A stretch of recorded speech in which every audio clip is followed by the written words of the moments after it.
আজকে বারটি ছিল রবিবার, আর আমি কাল রাত থেকেই ভেবে নিয়েছি যে আজকের কাজগুলো সব স্টেপ বাই স্টেপ এইভাবেই করব।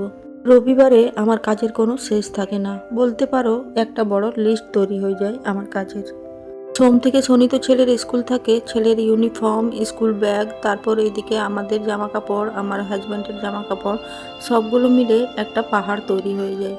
জামা কাপড়গুলো একটু আগে ভিজিয়ে রেখে দিলে তাহলে খুব সুন্দর পরিষ্কার হয়। জামা কাপড়গুলো ভিজিয়ে এদিকে আমি বাসি কাজগুলো করে নিয়েছি।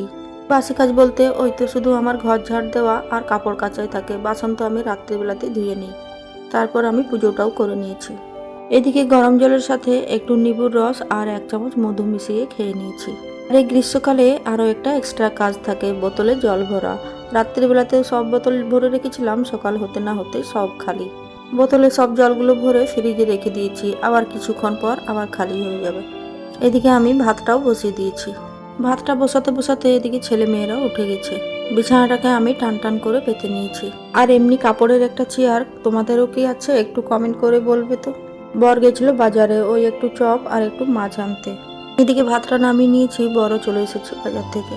আগে মেয়েকে আর বরকে মুড়িটা আমি দিয়ে দিয়েছি। ওগুলো তো কালকে কাঁচা হয়েছে, সময়ের অভাবে একটাও গুছোতে পারিনি। এদিকে সবজিটা চাপিয়ে আমি কাপড়গুলো গুছিয়ে নিচ্ছি। কালকের কাপড়গুলো যদি আজকে না গুছিয়ে রাখি তাহলে আজকের কাপড়গুলোর সাথে আবার একটা পাহাড় তৈরি হয়ে যাবে। সময়ের কাজ সময়ে না করলে কিন্তু আরও বেশি চাপ পড়ে যায়। এদিকে আমি সব কাপড় গুছিয়ে নিয়েছি, আর এদিকে আমার সবজিটাও হয়ে গেছে। আর এই কদিন তো এত গরম পড়েছে যে দুটো ছাড়া আর 3টে সবজি রান্না করতে ইচ্ছে করছে না, আর গরমে কিছু খেতেও ইচ্ছে করছে না। আজমির হাসান দাদা ভাই না ভাই বুঝতে পারছি না, কমেন্ট করেছে আপনাদের ভিডিও খুব ভালো লাগে। অনেক অনেক ধন্যবাদ ভাই তোমাকে, আমাকে এত সুন্দর একটা কমেন্ট করার জন্য। মনীষ রায় ভাই কমেন্ট করেছে তোমার ব্লগ খুব সুন্দর হয়েছে। অসংখ্য ধন্যবাদ ভাই তোমাকে এইভাবে আমার পাশে থাকার জন্য আর আমাকে এত সুন্দর একটা কমেন্ট করার জন্য। তোমার জন্য অনেক অনেক ভালোবাসা রইল। আর জানো তো আজকে যখন আমি মাছগুলো ধুয়েছিলাম তখন নুন আর সরষের তেল মাখাতেই ভুলে গিয়েছিলাম, মাছগুলো ধুয়ে আবার ঢাকা দিয়ে রেখে দিয়েছিলাম। দেখো আজকে মাছগুলো ভাজতে ভাজতে সব কয়টা মাছ কিন্তু আমার ভেঙে গেছে। মাছে একটু সরষের তেল আর একটু নুন মাখিয়ে রেখে দিলে মাছগুলো কিন্তু একটাও ভাঙে না। এদিকে মাছের জন্য আমি মশলাটাও রেডি করে নিচ্ছি।